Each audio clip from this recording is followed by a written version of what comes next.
Laurent Roland Tonekes, bonjour. Ahmed Arikba, bonjour. Amis téléspectateurs Internet, bonjour. Bienvenue. Merci.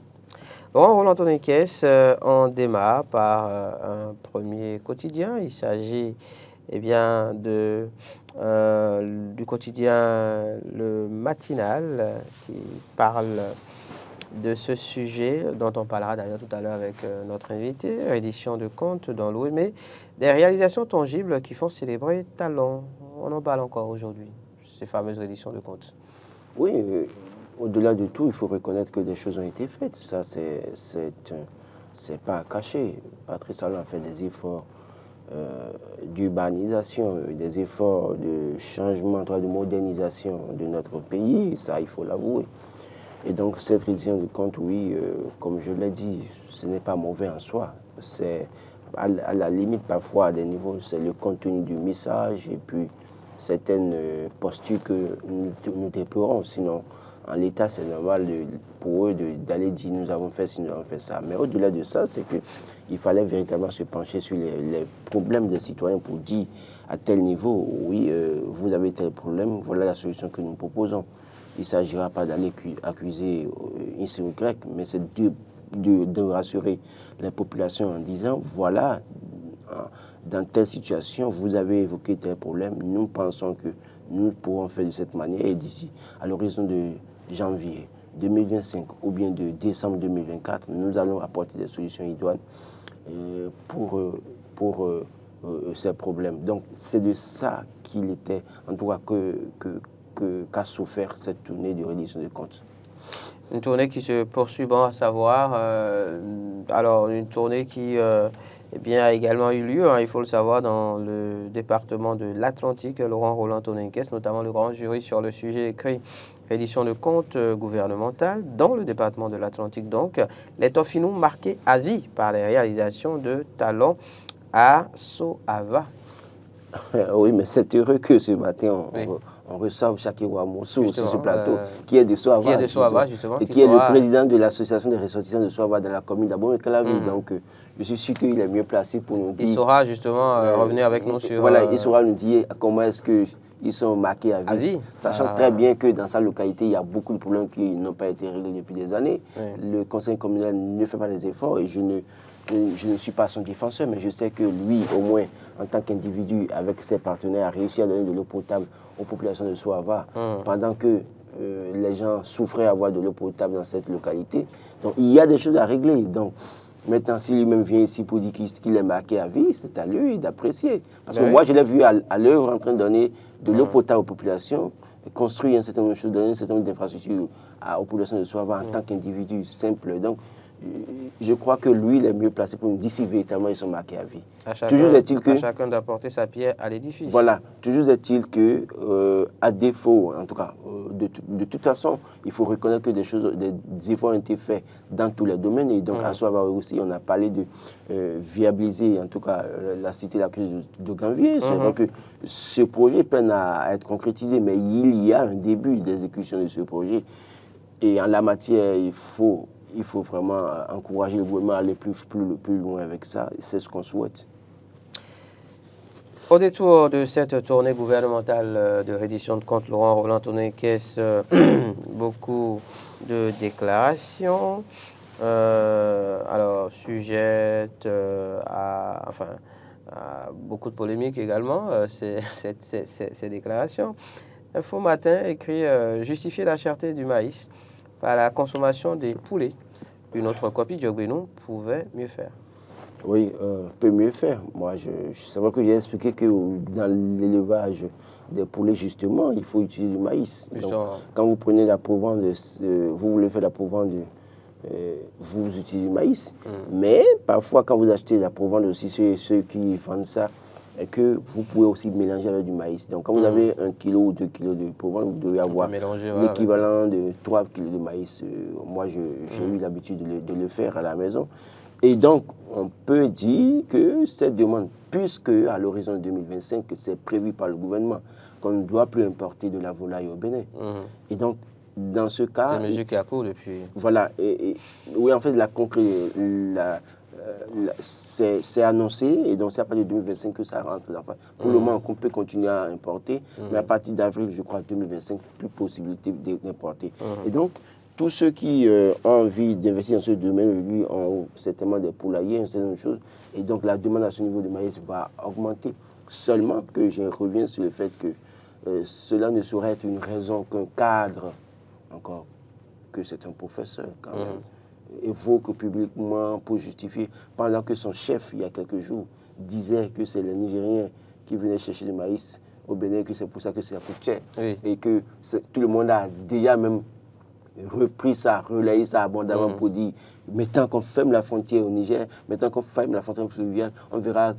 Et puis après, justement, le prix du maïs a baissé. Donc, quand il dit que c'est ça qui justifie, bon, on peut pas être d'accord. Il ne faut pas non plus, comment dire, exagérer et faire dire, justement, au professeur Diogbeno, puisqu'il n'en a dit, puisque des propos tenus justement par Maître Joseph Diogbeno, ce qu'on retient essentiellement, c'est que cela fait partie des raisons. Ce n'est pas la raison. Oui, justement. Donc c'est une des raisons. C'est pour ça que moi je n'ai... On ne peut pas dire qu'il est dans le faux quand il dit que cela fait partie des raisons.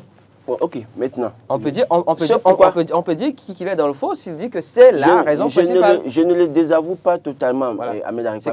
C'est comme si, permettez que je finisse, c'est comme si on disait que oui, c'est à cause de la surenchère que, oui, la surenchère de certains producteurs ou distributeurs ou commerçants fait partie des raisons pour lesquelles le maïs est cher sur le territoire national. Ça fait partie des raisons, mais après, ce n'est pas forcément la raison principale. Je vais vous expliquer quelque chose. Oui, expliquez-nous. Expliquez-nous. Il a évoqué ça comme une raison. Mais bien avant lui, d'autres personnes sont montées au créneau pour dire que c'est parce que le maïs sortait par nos frontières pour aller dans le pays qu'il fallait bloquer ça, ça a été bloqué. Oui. Si le maïs, le prix a baissé, ça veut dire que la raison, on ne peut pas attribuer la cause aux poulaillers. Pourquoi? Parce qu'entre-temps, les poulaillers n'ont pas été fermés.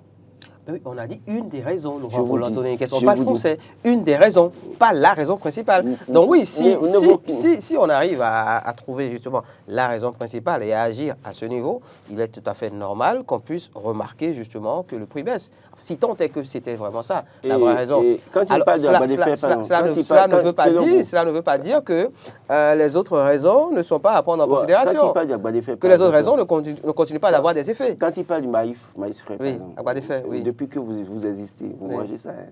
Ben, je n'en consommais pas. Alors on peut par exemple dire aussi que c'est à cause de moi que le maïs est cher. Parce que je n'en consommais pas vraiment par le passé, mais c'est cette année, depuis un moment, j'en consomme beaucoup. Voilà. Merci. Donc peut-être que je fais partie des raisons pour lesquelles le maïs est cher. Sacré Ahmed. Non, mais c'est bien. On se comprend maintenant. Moi, je vous comprends. C'est l'une des raisons. Donc vous faites partie des personnes à cause desquelles. Ben voilà. C'est l'une des raisons. J'ai augmenté ma consommation de Agua de Fer. Ah bon? J'en consomme au moins 2 ou 3 par jour, par exemple. Donc oui, enfin, plus sérieusement, Laurent Roland-Tonnerre. Bon, vous faites partie des raisons. Oui. On passe à autre chose. On passe à autre chose.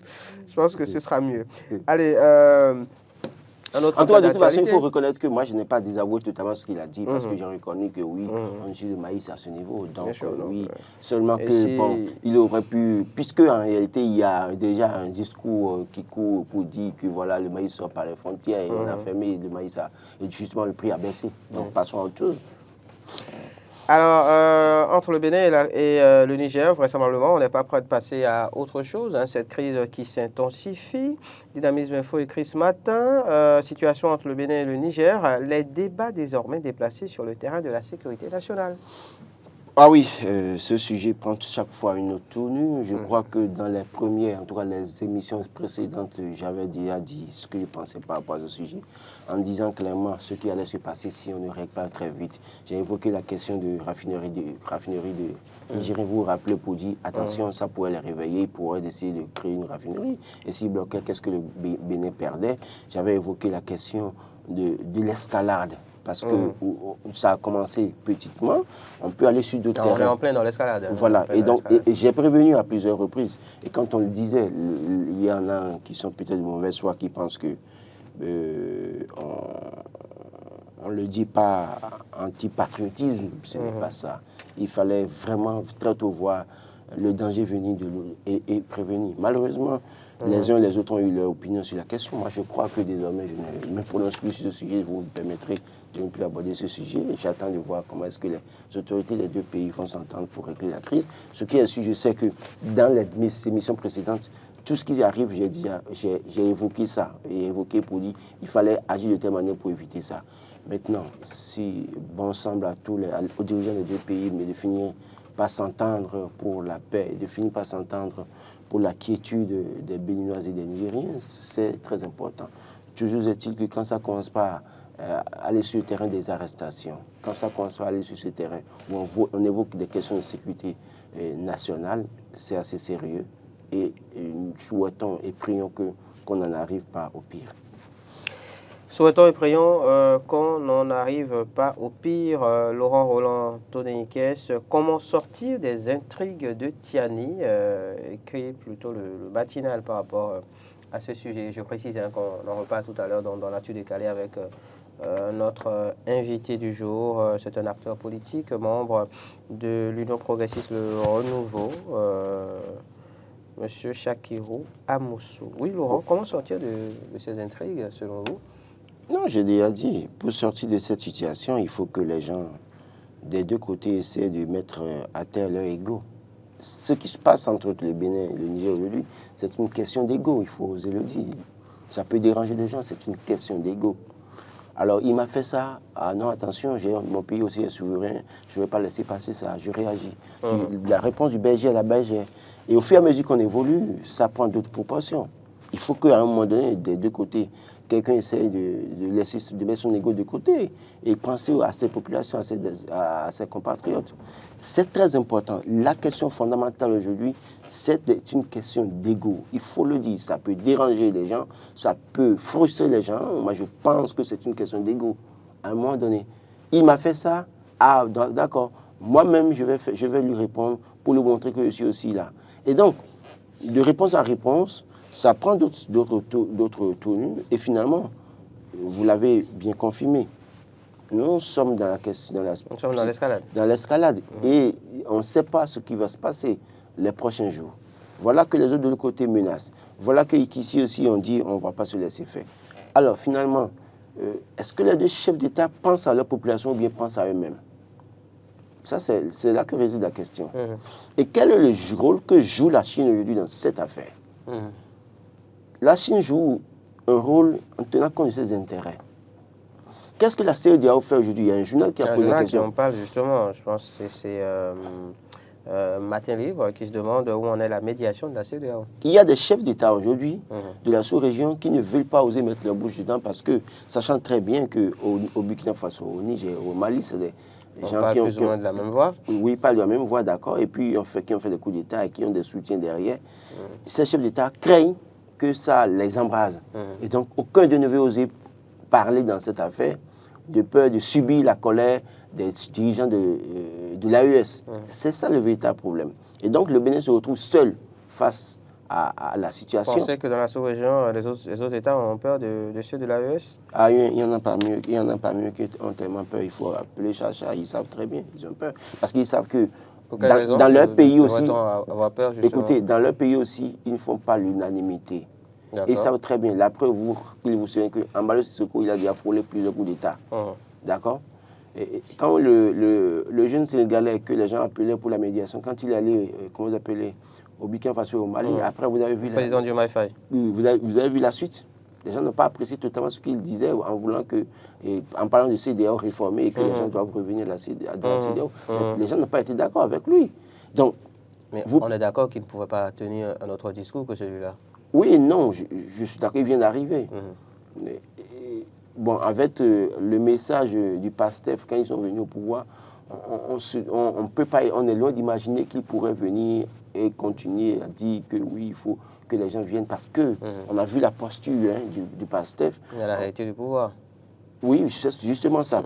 Donc, je parlais d'Embalo Sissoko, je sais que Ouattara aussi, quand bien même il travaille pour un autre mandat, il n'a pas aussi la tête tranquille pour autant. D'accord? Les Ghanéens ont leurs problèmes qui sont réglés. Vous lisez dans les pensées finalement des Des chefs d'État. Apparemment, un nouveau talent pour Bon, vous. Il suffit seulement de suivre l'actualité, mon cher Ahmed. Il faut suivre l'actualité et voir les réactions de part et d'autre au niveau de ces pays. C'est très important. Donc, l'un dans l'autre, c'est ça la réalité. Et le Bénin maintenant se retrouve face à cette situation.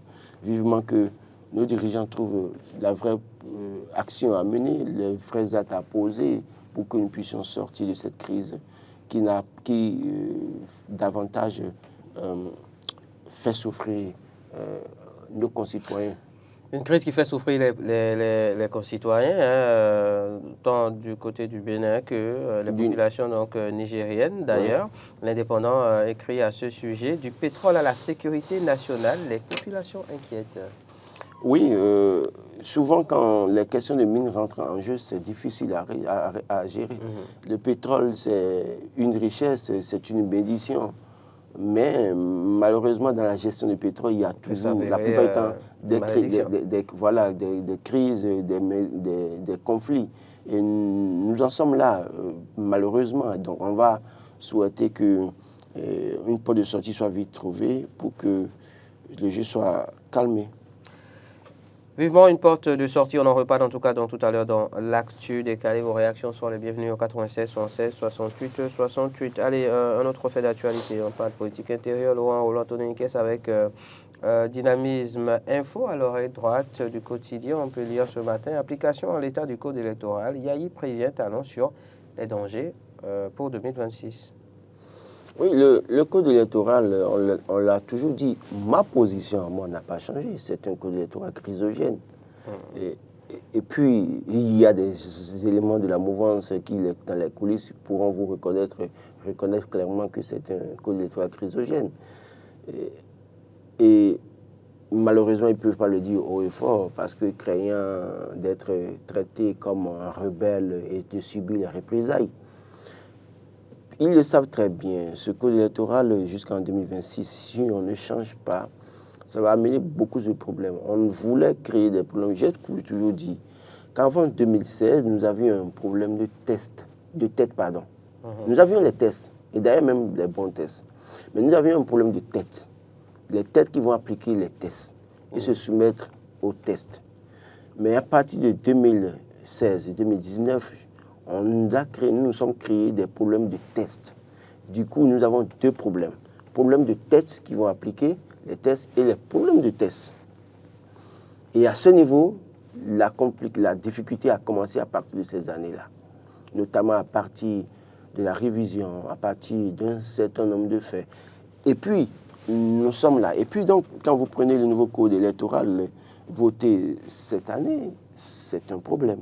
Un problème en ce sens que beaucoup de dispositions sont à revoir. Question de 20% dans toutes les circonscriptions électorales par les partis politiques. Rien ne garantit que toutes les formations politiques auront 20% dans les circonscriptions électorales. Et d'ailleurs, quand la question a été posée à Odin Adati, il a dit clairement que oui, si aucune formation n'a 20% dans toutes les circonscriptions électorales, qu'il va falloir reprendre les élections. À ce niveau, c'est un piège. Parce que si aucune formation ne réussit à avoir les 20% et qu'on doit reprendre les élections, l'État peut décider de ne plus organiser les élections dans la même période, dire on reporte ça dans 2 ans. D'accord? Vous imaginez un peu quand on dit on reporte dans 2 ans et on prolonge le mandat des députés qui sont en cours. Mais n'oubliez pas aussi que la question de l'élection présidentielle, le délai avant, le dépôt de candidature 6 mois avant la date prévue pour les élections aussi, à ce niveau, il y a un problème. Si formellement, on n'a pas de candidature 6 mois avant, parce qu'entre-temps, les intrigues politiques et les stratégies politiques en arrivaient à créer la zizanie au sein de fonctions politiques, au point où les gens n'arrivaient pas à avoir de parrainage, notamment le parti d'opposition, le seul qui aujourd'hui peut avoir un candidat, une jurée de candidats. Là aussi, c'est une interrogation.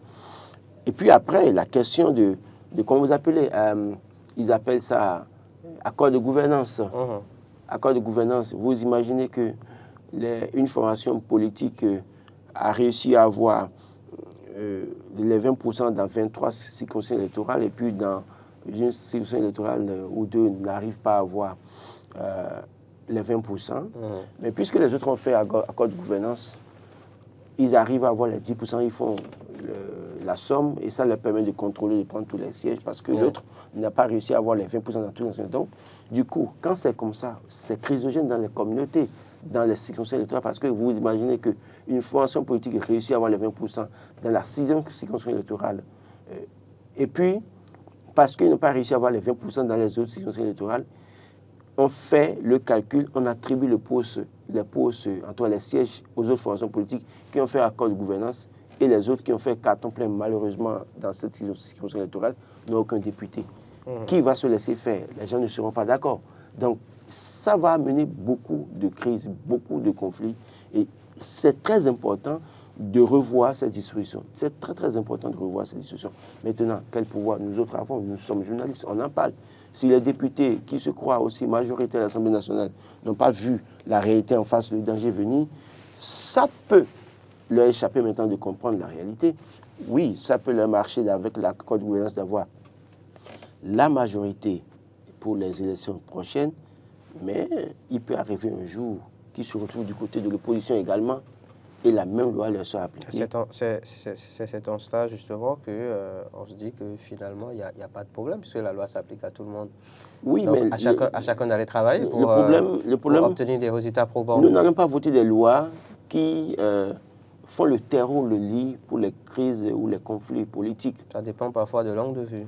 Oui, vous avez votre position, votre manière de voir. Moi, de ma position, je l'ai dit, je ne l'ai pas caché. Je ne suis pas d'accord avec ce code électoral. Pour moi, j'insiste sur le fait que c'est chrysogène. La question du timing pour l'ancien chef d'État, Thomas Boni Yayi, pourquoi maintenant, selon vous? Pourquoi maintenant? Nous sommes en 2024. Oui. Bon, on ne l'a pas beaucoup entendu quand on était en plein dans la crise rattachée à ce code électoral. Mais il en a parlé.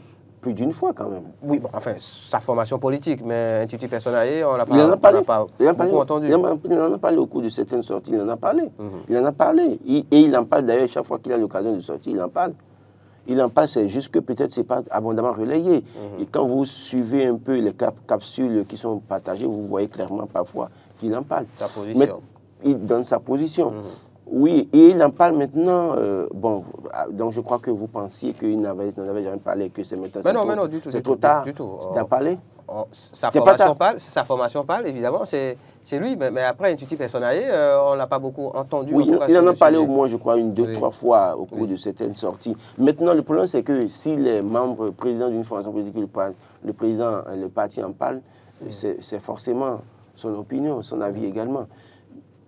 Alors, nous sommes encore à quelques mois de 2026. Il faille que les acteurs politiques réfléchissent davantage sur cette situation pour une porte de sortie, parce que j'insiste sur le fait qu'il ne faut pas que ce code nous amène des problèmes que nous ne serons pas en mesure de gérer aussi facilement. Allez, au détour de cette sortie, en tout cas, le chef de l'État, enfin l'ancien chef d'État qui a également fait savoir, justifier son implication dans la politique après le pouvoir, sa source d'inspiration serait le président Dieudonné Nicéphore Soglo. Oui, mais c'est tellement, parce qu'on a pu voir quand Soglo a quitté le pouvoir, il n'a pas donné, en tout cas, du repos à ceux qui... Bon, c'est vrai que le général Mathieu Kékou était imperturbable, hein, mais ses proches étaient tout le temps en train de s'arranger pour que Soglo ne revienne pas au pouvoir en 2001, qu'il vous souvienne.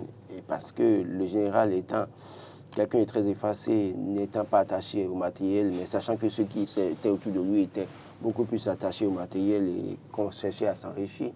Donc, perdre le pouvoir en 2001 ne les arrangeait pas. Donc, au moins, le président Soglo étant actif à l'époque, lui a donné du fil à retordre. Vous voyez. Donc, peut-être si ça... Il a réussi à se faire élire maire. Oui, voilà, et il a réussi à le faire en 2003. Comme de Cotonou. Oui, voilà, le premier maire à l'aide de la décentralisation de la ville de Cotonou. On a pu voir, parce que c'est son activisme politique à l'époque qui lui a donné ces chances-là. Encore que Cotonou était un bastion très fort du parti de la Renaissance du Bénin. Et donc, oui, si ça inspire Boni Yayi aujourd'hui, c'est de bonne guerre. Vivement que les choses se fassent dans les règles de l'art, que Boni Yayi, avec son titre de pasteur ou de chantre aujourd'hui, comprennent aujourd'hui que Dieu est amour et tolérance. Et donc, à la limite, le discours doit être un discours qui appelle à l'apaisement, ça doit être un discours qui rassemble, qui unit davantage. C'est vrai qu'on ne le connaît pas pour autant de discours qui suscitent la violence. Seulement que, à des moments donnés, quand la passion prend le dessus, on ne se contrôle pas. Et quand vous savez les conditions dans lesquelles son dauphin n'a pas gagné les élections et que c'est son, autrefois son ennemi, son ami, est devenu ennemi juré qui prend le pouvoir de ses mains, et qu'il en arrive à supporter ça sportivement, mais qu'il se rappelle qu'on l'a interné à la maison de force pendant 52 jours, 54 jours, je ne sais pas. L'un dans l'autre, tout ça, c'est des choses qui peuvent revenir et à des moments donnés, il peut vouloir se lâcher. Donc, la seule chose qu'on va lui demander, c'est d'éviter de se lâcher et de dire des choses qui pourraient révolter. Parce qu'il y a des gens qui sont des fanatiques de Boni Yayi. Fort malheureusement, l'inactivisme de Patrice Talon sur le terrain fait le champ libre à Boni Yayi, connaissant le prototype qui ne se donne pas du repos.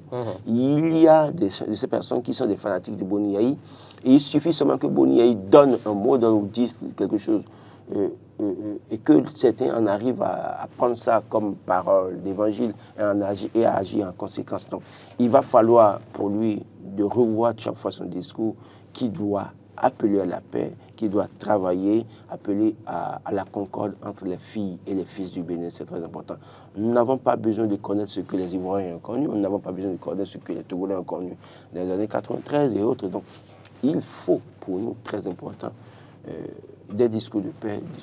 Jusque-là, oui, ça va pour le moment. Ennemi d'hier, ami d'aujourd'hui, source d'inspiration. Thomas Boni Yayi, Soglo, wait and see. Oui, justement, non. Vous savez, certainement, ils se disent ce qui les divise aujourd'hui, ce qui les unit est plus fort que ce qui les divisait par le passé. Voilà, donc, par conséquent, ils sont dans la logique de faire bloc et de travailler ensemble. Toujours est-il que quand on prend l'opposition, excusez que je le dise, mais il y a plusieurs convictions au sein de l'opposition. Plusieurs courants? Il y a, oui, plusieurs courants. Il y a celui qui milite pour son enfant, il y a celui qui milite pour reconquérir le pouvoir pour son équipe, il y a celui-là qui est opposant parce qu'on lui a coupé le bureau. Il y a pas mal de convictions dans cette opposition.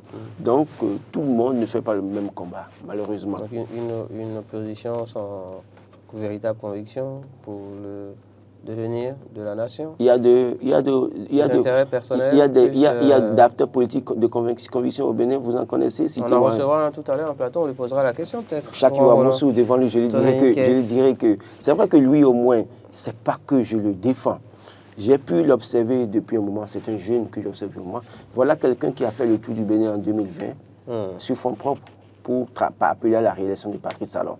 Ça, c'est pas qu'il était ministre, pas qu'il était député. Je peux à la limite dire, bon, je ne suis pas très dit entre conviction ou fanatique de Patrice Talon. Voilà. C'est une tournée intéressée d'une manière ou d'une autre? Non, je crois que sur fonds propres. Oui, mais c'est intéressé d'une manière ou d'une autre. Intéressé comment? Il y a un intérêt derrière tout ça, forcément. Bon, je sais que depuis 2020 qu'il a fait ça, il a fait le tout. Il a été même positionné sur la liste en 2023, son nom a été retiré. Et puis, il n'est pas sur la liste, il n'est pas nommé quelque part. Mais il continue de soutenir Patrice Talon. Peut-être qu'il attend quelque chose, il nous le dira. Peut-être qu'il a déjà eu quelque chose. Je ne crois pas. Dont vous n'êtes pas au courant. C'est possible. C'est possible. Allez, avec Dynamisme Info, on peut également lire ce matin.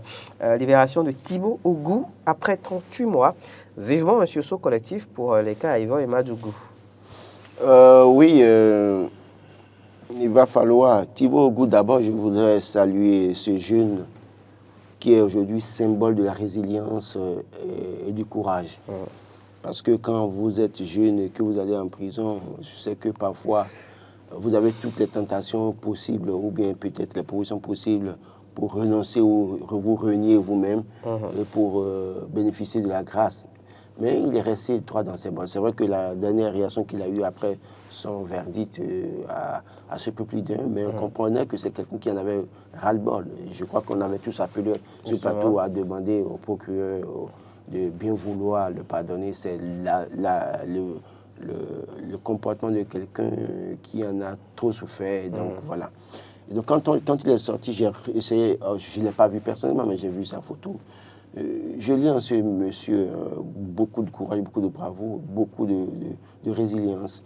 Et vivement que beaucoup de jeunes soient convaincus de cette manière. C'est vrai qu'on ne va pas souhaiter la prison aux jeunes qui ont leurs convictions, parce que cette manière de faire les choses aussi, c'est à dénoncer, c'est à dénoncer, c'est à dénoncer. J'insiste sur le fait que pour des opinions politiques, il va falloir éviter de mettre les gens en prison pour des...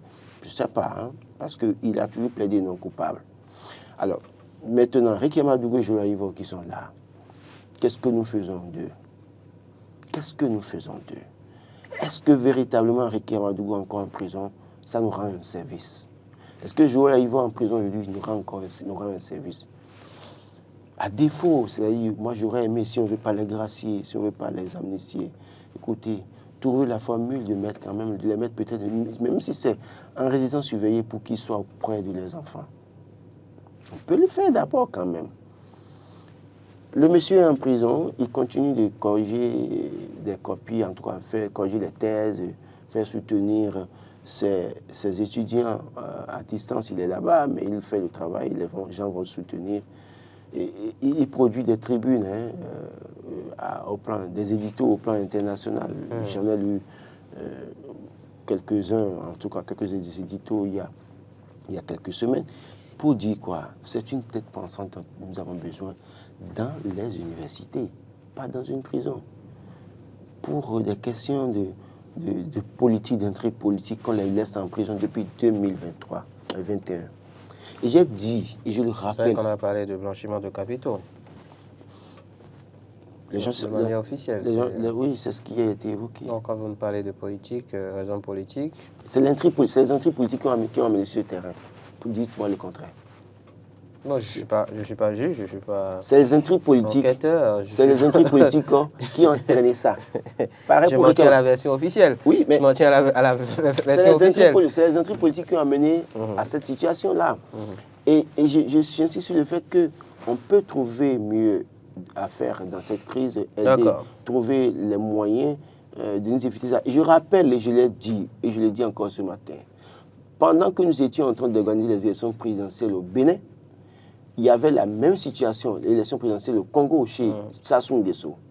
De la même manière que des gens ont été arrêtés ici pour terrorisme, les gens avaient été arrêtés au Congo pour atteinte à la sécurité de l'État.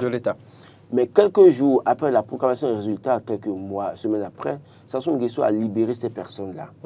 Inspirons-nous quand même de ce que les autres font aussi. C'est bon même pour si comparaison n'est pas raison. Je ne compare pas.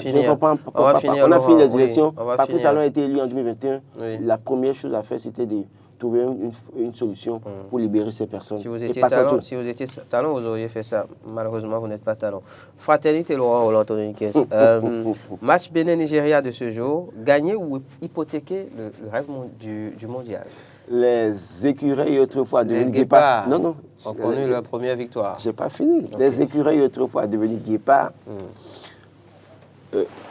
nous avaient habitués à une situation malheureuse. Quand tout le monde est déçu et on ne compte plus sur eux, c'est à ce moment qu'ils nous surprennent en nous donnant une victoire. Une victoire. Mais quand ils nous donnent la victoire, voilà, quand ils nous donnent une victoire comme ça et tout le monde se remet à y croire. Donc continuons de ne pas y croire. Continuons de ne pas y croire. Non, prions. mais on a toujours prié. Non, parce que quand vous regardez... Oui, mais on a toujours prié. Oui, quand vous regardez l'évolution... Sans résultat. Quand vous regardez l'évolution de l'équipe, ça a toujours été comme ça. C'est-à-dire qu'à un moment donné, ils vous déçoivent, tout le monde est déçu. Et puis, paf, ils viennent avec une victoire comme ça, tout le monde est content pour dire nous avons une bonne équipe maintenant. Et puis, paf, vous les suivez encore, ils redescendent. La plus banale des manières, et c'est la désolation totale. Je voudrais pas... Ça, vous voyez une victoire aujourd'hui ou pas? Une victoire aujourd'hui face au Nigeria? En toute franchise. Ça va, je vois un match nul. Sur le papier, en tout cas, c'est... Le Nigeria pas favori, finaliste de la dernière CAN. Voilà, mais je vois un match nul. Un match nul? Un match nul. D'accord. Malheureusement, moi, si je devais miser, je miserais du côté du Nigeria. Pour rassurer. Pour les parieurs, voilà ce que dit le guide. Je ne suis pas. Suivez les... Je ne suis pas voyant, je ne suis pas Les- écrivain. Non, non, non. L'analyste en paris sportif Je préfère. a donné son verdict. J'aurais aimé que les écureuils, les guépards pendant gagnent aujourd'hui. C'est tout souhait pour tout béninois. Mais il faut que nous soyons objectifs dans ce que nous voulons. S'ils veulent gagner ce match aujourd'hui, ils doivent vraiment jouer, mouiller le maillot, parce que les Nigériens, étant derniers finalistes de la dernière carte, n'ont pas fini de digérer cette défaite-là. Et donc, ils viendront avec un sursaut d'orgueil. Évidemment. Avec ce sursaut d'orgueil, ils ne vont pas se laisser faire.